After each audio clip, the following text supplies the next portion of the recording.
ಸೂರ್ಯದೇವನು ತನ್ನ ಪಥವನ್ನು ಬದಲಿಸಿ ದಕ್ಷಿಣಾಯನದಿಂದ ಉತ್ತರಾಯಣಕ್ಕೆ ಚಲಿಸುವ, ಅಂದರೆ ಸೂರ್ಯ ಧನು ರಾಶಿಯಿಂದ ಮಕರ ರಾಶಿಗೆ ಪ್ರವೇಶಿಸುವ ಶುಭ ಸಮಯ ಅಥವಾ ಪವಿತ್ರ ದಿನವನ್ನೇ ಮಕರ ಸಂಕ್ರಾಂತಿ ಎಂದು ಆಚರಿಸುತ್ತೇವೆ. ಈ ವರ್ಷ ಮಕರ ಸಂಕ್ರಾಂತಿ ಹಬ್ಬವನ್ನು 2024 ಜನವರಿ 15ನೇ ತಾರೀಕು ಆಚರಿಸಲಾಗುತ್ತದೆ. ನಾವು ಎಷ್ಟೇ ಪೂಜೆ ಪುನಸ್ಕಾರ ಮಾಡಿ ಧನಕನಗಳು ವೃದ್ಧಿಯಾಗಿದ್ದರೂ ನಾವು ಮಾಡುವ ದಾನದಿಂದ ಸಿಗುವ ಪುಣ್ಯ, ಅದರ ಫಲವಾಗಿ ನಮಗೆ ಸಿಗುವ ಧನ ಸಂಪತ್ತು, ಆಶೀರ್ವಾದಗಳೇ ಬೇರೆ. ಈ ದಿನ ಶ್ರದ್ಧಾಭಕ್ತಿಯಿಂದ ಮಾಡಿದ ದಾನವು ವಿಶೇಷ ಫಲವನ್ನು ಕೊಡುತ್ತದೆ. ಉತ್ತರಾಯಣ ಕಾಲದಲ್ಲಿ ಮಾಡಿದ ದಾನ ಸಾಮಾನ್ಯ ದಿನಗಳಲ್ಲಿ ಮಾಡಿದ ದಾನಕ್ಕಿಂತಲೂ ಕೋಟಿ ಪಾಲು ಪುಣ್ಯಪ್ರದ. ಹಾಗೂ ಈ ದಿನ ದಾನ ಮಾಡುವುದರಿಂದ ಎಂದಿಗೂ ಜೀವನದಲ್ಲಿ ಸಂಪತ್ತಿನ ಕೊರತೆ ಎದುರಾಗುವುದಿಲ್ಲ. ಈ ದಾನವು ಅನೇಕ ಸಮಸ್ಯೆಗಳಿಂದಲೂ ಪರಿಹಾರ ನೀಡುತ್ತದೆ. ದಾನ ನೀಡುವ ಮೊದಲು ಸ್ನಾನ ಮಾಡಿ ಶುದ್ಧವಾದ ನಂತರ ದಾನ ಕೊಡುವ ವಸ್ತುಗಳನ್ನು ದೇವರ ಮುಂದಿಟ್ಟು ದಾನದ ವಸ್ತುಗಳ ಮೇಲೆ ನೀರಿನ ಪ್ರೋಕ್ಷಣೆ ಮಾಡಿ ಶುದ್ಧ ಮನಸ್ಸಿನಿಂದ ತೆಗೆದುಕೊಂಡವರು ಉನ್ನತಿಯಾಗಲಿ ಎಂದು, ದಾನ ನೀಡುವವರ ಕುಟುಂಬ ಏಳಿಗೆಯಾಗಲಿ ಎಂದು ದೇವರಲ್ಲಿ ಇಬ್ಬರು ಪ್ರಾರ್ಥಿಸಿ ದಾನ ನೀಡುವುದು ಅಥವಾ ತೆಗೆದುಕೊಳ್ಳುವುದು ಉತ್ತಮ. ವರ್ಷವಿಡೀ ದಾನ ಮಾಡದೇ ಇದ್ದರೂ ಇದೊಂದು ದಿನ ದಾನ ಮಾಡಿದರೂ ಪುಣ್ಯ ವೃದ್ಧಿಯಾಗುತ್ತದೆ. ಮಕರ ಸಂಕ್ರಾಂತಿಯ ದಿನದಂದು ಪ್ರತಿ ಮನೆಯಲ್ಲೂ ಕಿಚಡಿ ಅಥವಾ ಪೊಂಗಲನ್ನು ತಯಾರಿಸುತ್ತಾರೆ. ಈ ದಿನ ಕಿಚಡಿ ದಾನಕ್ಕೆ ಹೆಚ್ಚಿನ ಪ್ರಾಮುಖ್ಯತೆ ನೀಡಲಾಗುತ್ತದೆ. ಇದರಿಂದ ಸಂತೋಷ ಮತ್ತು ಶಾಂತಿ ಸಿಗುತ್ತದೆ ಎನ್ನುವ ನಂಬಿಕೆ. ಕಿಚಡಿ ಸೇವಿಸುವುದು ಮತ್ತು ದಾನ ಮಾಡುವುದು ಬಹಳ ವಿಶೇಷ. ಈ ದಿನದಂದು ಕಿಚಡಿ ಸೇವಿಸುವುದರಿಂದ ಅದರಲ್ಲಿ ಉಪಯೋಗಿಸುವ ಆಹಾರ ಪದಾರ್ಥಗಳಿಂದ ಜಾತಕದಲ್ಲಿನ ಗ್ರಹಗಳು ಬಲಗೊಳ್ಳುತ್ತವೆ. ಜ್ಯೋತಿಷ್ಯ ಶಾಸ್ತ್ರದಲ್ಲಿ ಬೆಲ್ಲವು ಗುರುವಿನೊಂದಿಗೆ ಸಂಬಂಧಿಸಿದೆ.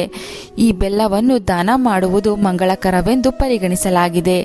ಇದರಿಂದ ಜಾತಕದಲ್ಲಿ ಗುರುವಿನ ಸ್ಥಾನವು ಬಲಗೊಳ್ಳುತ್ತದೆ. ನೀವು ವೃತ್ತಿಯಲ್ಲಿ ಪ್ರಗತಿಯನ್ನು ಪಡೆಯಬಹುದು. ಬೆಲ್ಲದ ದಾನದಿಂದ ವ್ಯಕ್ತಿಯ ಜೀವನದಲ್ಲಿ ದಾರಿದ್ರ್ಯ ನಾಶವಾಗಿ ಹಣದ ಕೊರತೆಯು ನಿವಾರಣೆಯಾಗುತ್ತದೆ. ಮಕರ ಸಂಕ್ರಾಂತಿಯನ್ನು ಎಳ್ಳಿನ ಸಂಕ್ರಾಂತಿ ಎಂದು ಕರೆಯಲಾಗುತ್ತದೆ. ಈ ದಿನದಂದು ಎಳ್ಳಿನ ದಾನ ಮಾಡುವುದರಿಂದ ಶನಿ ದೋಷ ನಿವಾರಣೆಯಾಗುತ್ತದೆ. ಇದಲ್ಲದೆ ಈ ದಿನ ವಿಷ್ಣು, ಸೂರ್ಯ ಮತ್ತು ಶನಿದೇವರ ಆರಾಧನೆಯನ್ನು ಮಾಡಬೇಕು. ಮಕರ ಸಂಕ್ರಾಂತಿಯಂದು ನಿರ್ಗತಿಕರಿಗೆ ಎಳ್ಳು ಮತ್ತು ಬೆಲ್ಲದಿಂದ ಮಾಡಿದ ಆಹಾರವನ್ನು ದಾನ ಮಾಡಿದರೆ ತುಂಬ ಒಳ್ಳೆಯದು. ತುಪ್ಪವನ್ನು ದಾನ ಮಾಡುವುದು ತುಂಬ ಶ್ರೇಷ್ಠ, ಏಕೆಂದರೆ ತುಪ್ಪವು ಸೂರ್ಯ ಮತ್ತು ಗುರುಗ್ರಹಗಳೊಂದಿಗೆ ಸಂಬಂಧ ಹೊಂದಿದೆ. ಈ ದಿನ ಸೂರ್ಯನನ್ನು ಆರಾಧಿಸುವ ಹಬ್ಬವಾಗಿರುವುದರಿಂದ ಈ ಸಮಯದಲ್ಲಿ ತುಪ್ಪವನ್ನು ದಾನ ಮಾಡಿದರೆ ಜಾತಕದಲ್ಲಿ ಸೂರ್ಯ, ಗುರುಗ್ರಹಗಳು ಬಲಗೊಳ್ಳುತ್ತದೆ.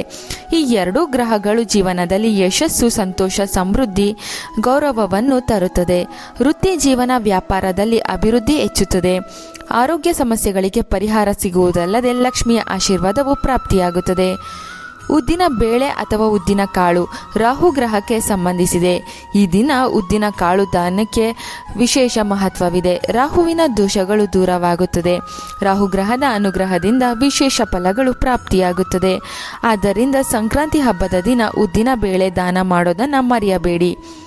ಈ ಹಬ್ಬದಲ್ಲಿ ತೊಗರಿಬೇಳೆ, ಅಕ್ಕಿ, ಎಳ್ಳು, ಉದ್ದಿನಬೇಳೆ, ಕಡಲೆ ಈ 5 ರೀತಿಯ ಧಾನ್ಯವನ್ನು ನಿರ್ಗತಿಕರಿಗೆ, ಸತ್ತಪ್ತರಿಗೆ ದಾನ ಮಾಡುವುದು ಕೂಡ ಅತ್ಯಂತ ಒಳಿತು.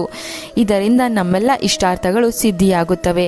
ಧಾನ್ಯವನ್ನು ದಾನ ಮಾಡಿದರೆ ಎಂದಿಗೂ ಆಹಾರ ಕೊರತೆ ಆಗುವುದಿಲ್ಲ. ಈ ಹಬ್ಬದ ದಿನ ಉಪ್ಪಿನ ದಾನ ಮಾಡುವುದು ಕೂಡ ಒಳ್ಳೆಯದು. ಜೀವನದಲ್ಲಿರುವ ಕೆಟ್ಟ ಶಕ್ತಿಗಳು ನಿವಾರಣೆಯಾಗಿ ಒಳ್ಳೆಯ ಸಮಯ ಬರುತ್ತದೆ. ಶುಕ್ರ ಗ್ರಹದ ಅನುಗ್ರಹ ಇರುತ್ತದೆ. ಶಿವಪುರಾಣದ ಪ್ರಕಾರ ಮಕರ ಸಂಕ್ರಾಂತಿಯಂದು ಹೊಸ ಬಟ್ಟೆಗಳನ್ನು ದಾನ ಮಾಡಿದರೆ ಅದೃಷ್ಟ ಬರುತ್ತದೆ. ಹೊದೆಯುವ ಹೊದಿಕೆ ಅಥವಾ ಕಪ್ಪು ಕಂಬಳಿಗಳನ್ನು ಬಡವರಿಗೆ ದಾನ ಮಾಡುವುದರಿಂದ ರಾಹುಕೇತು ದೋಷಗಳು ನಿವಾರಣೆಯಾಗುತ್ತವೆ. ಆದರೆ ಅಪ್ಪಿತಪ್ಪಿಯೂ ಬಳಸಿದ ಹೊದಿಕೆಯನ್ನು ದಾನ ಮಾಡಬಾರದು.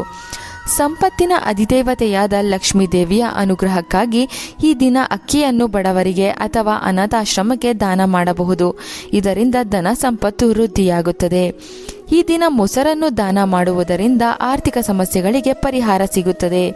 ಇವುಗಳ ಜೊತೆಯಲ್ಲಿ ಈ ದಿನ ವಿಶೇಷವಾಗಿ ಒಂದು ತಟ್ಟೆಯಲ್ಲಿ ಎಳ್ಳಿನಿಂದ ಗೋವಿನ ಆಕೃತಿಯನ್ನು ನಿರ್ಮಿಸಿ ಅದನ್ನು ದಾನ ಮಾಡಬಹುದು. ಹಾಗೂ ಎಳ್ಳಿನ ಎಣ್ಣೆಯಲ್ಲಿ ದೀಪವನ್ನು ಹಚ್ಚಿ ಆ ದೀಪವನ್ನು ದಾನ ಮಾಡಬೇಕು. ಈ 2 ದಾನಗಳು ಮಾಡಿದರೆ ತುಂಬ ಶ್ರೇಷ್ಠ.